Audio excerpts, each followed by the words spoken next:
안녕하세요, 안신혜입니다. 오늘장 특징주라고 이름 달고 나온 종목들의 이름 한번 읊어드릴게요. HDC, 현대산업개발, S&T, 대동공업, 미래셋 벤처투자, 엔코르셋, 우리로 오이 솔루션까지 이 종목이 특징주로 꼽힐 만한 게 있었나? 공감 가기 참 힘든 시장인 것 같습니다. 그도 그럴 것이 시장도 수급도 종목도 느슨해서 잠이 올 지경인데요. 여러분들의 잠을 확 깨드리도록 하겠습니다. 이상로 전문가 함께 해보도록 하죠. 안녕하세요. 네, 반갑습니다. 제가요, 네. 진짜 어려운 질문 하나 할게요. FOMC 회의 이후에 네. 우리 시장 더 좋아질까요? 근데 그 잠이 질문은 확 깨죠? 아니요. 그 질문은 너무 식상한 질문이라 가지고 우리 산뜻한 안신혜 앵커와는 안 어울리는 질문 같아요. 사실 나는 우리 안신혜 앵커 정도 되면 엄청 조금은 다른 질문을 할 줄 알았는데. 네, 동공지진. 네. 자, 농담이고요. 네, 시장 그만큼 분석해주세요. 일단 주식시장 같은 경우에 전통적인 부분 자체를 먼저 알아야 된다. 그런 뜻으로 받아들이시면 되겠고요. 지수 한번 같이 보도록 하겠습니다. 자, 우리 이렇게 안신혜 앵커가 그 FOMC 회의에 대해서 그리고 제롬 파월 의장에 대해서 그런 남자에 대해서 관심을 가지는 것 자체가 조금은 당연히 지금 시장의 분위기가 그렇게 좀 더 연출되고 있는 게 아닌가라고 우리가 생각해 볼 필요가 있는데, 지금 FOMC 회의 결과 또는 FOMC에 대한 금리가 올해 1회로 제한하겠다라는 얘기를 하고 난 다음에 주가가 여기서부터 여기까지 오른 거예요. 실질적으로. 그러면 우리가 주가가 빠지는 이유가 뭐였습니까? 첫 번째는 바로 금리에 대한 점진적인 금리 인상 시대. 그 두 번째는 바로 미중 무역에 대한 분쟁이었습니다. 그러면 지금은 그 금리 동결에 대한 부분 자체는 이미 선반영이 된 거예요.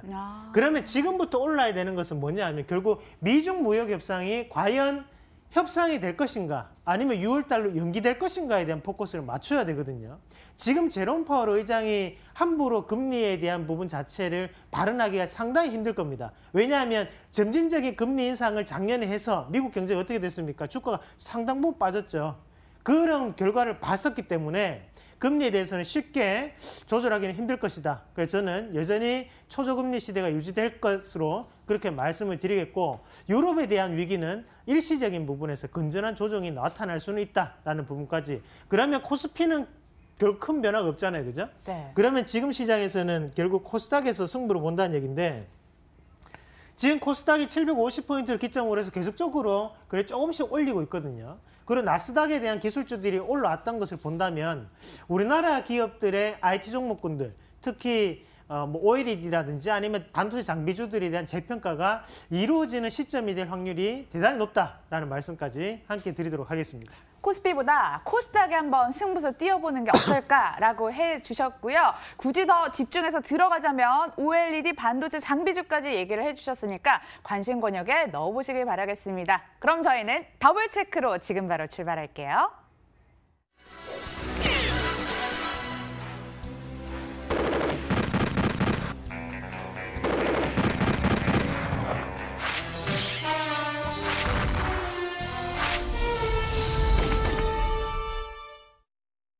더블체크 시작합니다. 내가 전문가라면 차라리 개성파 종목들이 등장을 해서 조금 더 할 말이 많은 시장이었으면 좋겠는데, 오늘 전일장 종목들을 봤더니 딱히 그러지는 않더라고요. 함께 살펴보도록 하겠습니다. 4개의 종목을 함께 만나봅시다. 네.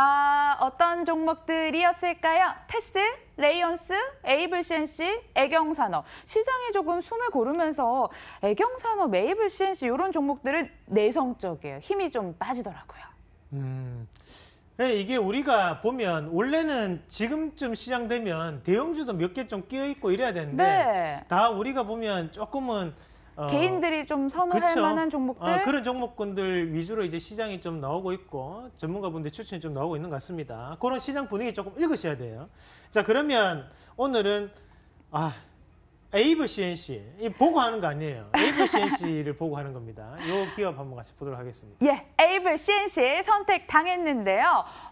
제가 얘기할게요. W증권방송은 요즘 화장품주 너무 좋아하는 것 같습니다. 어제 W증권방송에서 코스맥스 올라와서 더블 체크했고 오늘은 또 화장품 종목 안에 에이블 CMC가 들어왔습니다. 아르테미샤 에센스 판매 확대 한번 기대를 해보자 했는데 요거 에센스 뭔지 아세요? 이름은 엄청 고급스러운데. 네. 저는 성분이 비누 마셔도 피부가 좋습니다. 개똥쑥을 쓰는 이 에센스인데 요즘 판매 확대가 이렇게 잘 된다고 추천을 또 했습니다. 네. 어떤 의견을 가지고 계세요? 네, 뭐 일단은 뭐 우리가 이 에이블 CNC 같은 경우에는 제가 기억이 나는 게 미샤, 그죠? 미샤라는 화장품 유명한 업체고 예전에 이 미샤 같은 경우에는 제일 많이 볼 수 있는 것이 지하철에서 제일 많이 볼 수 있어요. 지하철에서 로드샵에서 엄청 많았잖아요. 근데 최근에는 보기 어려워졌습니다. 최근에 많이 없어졌어요. 그만큼 경기가 안 좋아졌고 이 에이블 CNC에 대한 경쟁력도 상당 부분 약화됐기 때문에 사업을 순차적으로 정리를 하는 차원이었다. 그렇게 보시면 되겠고 그에 따른 실적도 우리가 한번 같이 보실 필요가 있는데 자 실적 한번 같이 보도록 하겠습니다. 자 그림 한번 같이 보시면 요게 이제 2017년 감사보고서 2018년도 그러니까 요번에 2019년 결산에 나왔던 거죠. 그래 보면 영업이익이 적자로 돌아섰고요. 어머, 그리고 앞에 당기순이익도 마이너스가 적자로 느껴요. 돌아섰어요. 예. 네네 맞습니다. 우리가 실질적으로 이 영업이익 같은 경우에는 매출액에서 판관비라든지 뭐 그런 부분 판매 단가를 빼고 난 금액이 영업이익이고요. 여기에서 이제 유형 자산이라든지 일회성 비용을 차감하고 나면 당기순이익이기 때문에 당기순이익을 그렇게 크게 뭐 비중을 높게 볼 필요는 없습니다. 제가 판단했을 때 영업이익이 가장 중요한 건데 실질적으로 지금 영업이익 같은 경우에 작년 대비해서 상당 부분 적자로 전환됐거든요. 그러면 지금 올라가는 이유는 뭘까를 생각을 한번 해보셔야 돼요. 그럼 앞에서 우리 안신앵커 얘기했던 것처럼 개똥쑥의 효과가 될 수도 있겠죠. 개똥의 효과? 네. 예? 뭐 약에도 쓰는데 하지만 우리가 봐야 되는 것은 주가 추이 한번 같이 보도록 하겠습니다. 자 에이블 CNC 주가 한번 같이 볼게요. 연초 대비 그래도 많이 올랐다는 생각을 했거든요. 자, 그래요. 그러면 지금의 이 11월 13일부터 지금까지 올라왔던 이 상승 자체는 적자였고 개똥쑥의 효과만으로 얘기하기에는 조금 적다. 말 그대로 중국과의 관계 개선을 통해서 주가가 함께 반영됐다고 봐야 돼요. 그러면 여기까지는 이미 선반영이 됐다는 건데 여기서부터 더욱더 치고 올라가기 위해서는 다른 뭔가가 필요하다는 거죠. 다른 모멘텀이 필요한데 그 모멘텀이 실적이 될 수 있는데 실적이 어땠습니까? 적자였다는 거거든요. 그러면 우리가 지금 시장에서도 화장품주들은 엄청나게 많습니다. LG생활건강, 아모레퍼시픽, 본느 또 뭐 있어요? 코스메카 코리아, 한국 화장품 한국 제조. 화장품 제조도 있고 또. 엄청 많습니다. 근데 굳이 우리가 그 중에서도 실적이 제일 안 좋은 거기에서 구석에 지금 있는 이 에이블 CNC를 골라야 되느냐? 저는 그건 아니라고 봐요. 지금 화장품주들은 중국과의 관계 개선으로 올라가는 거지 이 에이블 CNC가 좋아서 올라가는 건 아니라고 보셔야 되거든요. 그러면 여기에서 세력들이 들어왔던 자리를 한번 찾아보려고 하면 결국에는 바닥권역에서 많은 거래를 뭉쳤던 이 자리 자체가 상당한 가격적인 부분에서의 매집 구간이 될 수 있어요. 그런데 그 구간을 지지하고 난 다음에 여기까지 올랐는데 이미 이 자리는 11,000원대였고 지금 15,000원, 16,000원 육박합니다. 이미 50% 올랐단 말이에요. 그럼 여기에서 돌파해서 더 올라갈 것이냐? 그거는 좀 어렵다고 보는 게 맞죠. 이 전문가는 네. 17,000원까지 갈 수 있다고 봤는데 그건 조금 어려워 보인다고 그런 네, 말씀이시죠? 그렇죠. 저는 차라리 이 종목을 17,000원까지 보는 거를 베팅할 바에는 차라리 이 종목보다는 다른 여타의 화장품주로 갈아타신 전략이 훨씬 더 낫다고 봐요. 그래서 지금 손해보신 분들 없으실 것 같아요. 그래서 만약에 이걸 보유하고 계신 분들은 차라리 이익 실현에 대한 관점으로 다른 대안주로 찾아보신 전략이 필요하다. 항상 모든 테마들은 초창기에는 모든 종목군 다 올라갑니다.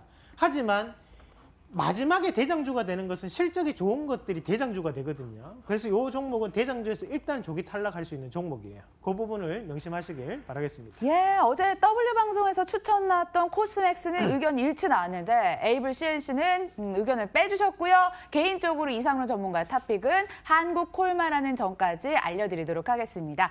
자, 그럼 오전장에선 어떤 종목들이 추천이 됐을까요? 함께 만나보도록 하겠습니다. 4개의 종목 역시나 선정이 됐고요. 호텔신라, MT 네. 시세포착에서 호텔신라를 오늘 얘기했단 말이죠. 네. 조금 더 빨리 얘기했으면 좋았을 법 했는데 네. 아주 IB 투자 종목, 오스템 임플란트, 금호산업 이렇게 있는데 네. 한번 선택해 볼까요? 우리 안신의 그 한번 선택을 해주세요. 네. 아주 한번 잘해봅시다, 우리. 아주 IB 투자로. 알겠습니다. 이거 한번 같이 보죠. 절대적인 저평가 구간이라고 얘기를 했는데 청와대 경제보좌관에 벤처투자사 대표가 임명되면서 오늘 관련주들 뛰어오르는데요. 아주 IB 같은 투자 종목도 있지만 미래셋 벤처 투자 종목이 더 많이 올라와서 왜 이 종목보다는 아주 IB 투자를 추천했을까 이런 생각도 들더라고요. 그래 생각하시면 안 돼요. 왜요? 올랐으니까 그게 좋아 보이는 거지. 근데 갈 수 내일 있잖아요. 돼가지고 이게 더 갈 수도 있는 거잖아요. 그런가? 네, 맞죠. 갑자기 혼란이 오네. 이게 거의 뭐 조삼모사의 그 원숭이 느낌입니다. 그러시면 안 돼요. 항상 우리가 지속적인 상승 자체를 노리는 부분이라는 걸 좀 더 명심을 하셔야 되고, 다만 이제 요 아주 IB 투자 같은 경우에는 앞서서 우리 안신앵커 설명을 정말 잘 해주셨는데, 지금 요번에 경제보좌관에 지금 임명이 됐던 분이 바로 벤처기업 대표 소속이었습니다. 말 벤처협회 대표였는데요. 그만큼 벤처기업에 대한 육성을 다시 한 번 더 해내겠다라는 거거든요. 요게 예전에 박근혜 정부 때 우리가 창조 경제를 얘기하면서 벤처기업들이 엄청나게 많이 올랐었어요. 벤처 투자 관련 열풍이 불었으면서. 그러면서 이 IB 투자 같은 경우에도 아직 상장된 지 얼마 안 됐습니다. 그리고 지금 반등 나오는 구간이고, 대신에 최근에 어제부터 이제 뭐랄까 일종의 테마성 재료가 돌고 있다, 그렇게 조금 이해를 하시면 되겠고, 우리가 이런 기업들 같은 경우에는 PR이라든지 저평가를 이런 걸 함부로 매기기는 곤란합니다. 어차피 이 기업이 이 회사에 대한 실적이 좋아지기 위해서는 어디엔가 투자를 하는 거거든요. 그럼 그 투자가 대박이 나야 돼요. 그럼 예전에 우리가 이런 기업들 같은 경우 한번 차트 한번 같이 보면서 말씀을 좀 드리도록 하겠습니다. 차트 보면 네. 그렇게 저평가돼 있다고 판단하기도 어려워요. 많이 올랐거든요. 자, 그렇죠. 상장되고 난 다음에 지금 990원까지 주가 빠졌다가 현재 이제 1760원까지 한번 주가 올랐는데, 이런 거는 한번 이익 실현에 대한 물량을 보셔야 되거든요. 왜냐하면 바닥에서 거래가 터져버렸죠. 네. 그러니까 오늘 거래가 더 터졌다는 것은 일종의 요 꼭지가 지금 상당한 저항 구간에 지금 내포되고 있다, 그렇게 좀 보는 게 맞을 것 같고요. 결국에는 상장되고 난 다음에 여기까지 올라온 거에 대해서는 이익 실현이 상당 부분 나왔습니다. 이 자리에서 우리가 실전 투자를 하는 입장이 조금 부담될 것 같아요. 만약에 여기에 대해서 우리가 벤처 투자 관련해서 이게 지속적인 상승이 나타날 확률이 높다고 저는 보거든요. 가격 부담감이 조금 된다고 판단한다면 저는 오히려 대안주를 한번 보여드리면 대성창투 같은 게 훨씬 더 나을 것 같아요. 그러면 지금 대성창투 같은 경우에는 앞에서 주가가 2018년 1월달, 2월달에 엄청나게 올랐어요. 그러고 난 다음에 주가가 한번 빠졌다가 지금 다시 한 번 더 올라오는데, 이 대성창투가 예전에 그 신에게는 아직도 6척의 배가 남아 있습니다. 그 이순신 장군님. 네, 거기에 명량에 투자를 했던 기업이에요. 영화 투자도 네네, 맞습니다. 했나 봐요. 그래서 그런 부분에 대해서 이슈가 되고 있고, 그리고 꾸준히 어느 정도의 뭐랄까요, 투자에 대한 커리큘럼이라고 할까, 이런 것들이 쌓여 있기 때문에 앞으로에 대해서 투자가 어느 정도는 가치 있게 하지 않을까라는 그런 기대감도 저는 나타날 수 있다고 봐요. 그래서 차라리 앞에서 IB 투자를 하시려고 고민하셨던 분들은 대성창투가 좀 더 안정적인 매매를 할 수 있는 요건이 아닌가라는 의견까지 함께 드리도록 하겠습니다. 네, 아주 IB 투자보다 대성 창투 종목을 얘기를 해주신 점 여러분들은 관심권역에 넣어보시길 바라겠습니다. 또다시 오전장에서 종목 골라볼게요. 아주 IB 투자 봤고요. 그럼 이번엔 전문가님이 선택 좀 해주세요. 오스템 임플란트 한번 같이 보도록 하겠습니다. 오스템 임플란트? 네. 좋습니다. 디지털 제품 확대 수혜 전망이 되는데, 이 디지털 제품이라는 게 제가 찾아봤더니 디지털 덴티스트리라고 합니다. 디지털 장비로 모의 수술한 다음에 진짜 이빨에 어디에 딱 임플란트를 심으면 좋을까 선정을 한 다음에 정확하게 수술을 하는 것까지 디지털 덴티스트리라고 하더라고요. 요즘 임플란트 업계에서는 경쟁이 치열한가 봐요. 그런 게 우리가 이제 실질적으로 그 기공물 자체를 만드는 것을 캐드캠이라고 합니다. 네, 캐드캠? 그런 작업을 하고 난 다음에 우리가 여기에 임플란트에 대해서 엑스레이를 찍는 것을 오랄 스캐너라고 해요. 그래서 그런 거를 작업하는데 그거를 이제 두 개를 합쳤는 것을 이제 오스템 임플란트 개발해서 이번에 뭐 인기가 많다, 뭐 그런 부분인데, 실질적으로 우리가 이 오스템 임플란트 같은 경우에 우리가 좀 더 투자 포인트를 잡는다면 디지털화로 가는 부분 자체는 이 오스템 임플란트뿐만이 아니라 다른 여타의 기업들도 다 마찬가지예요.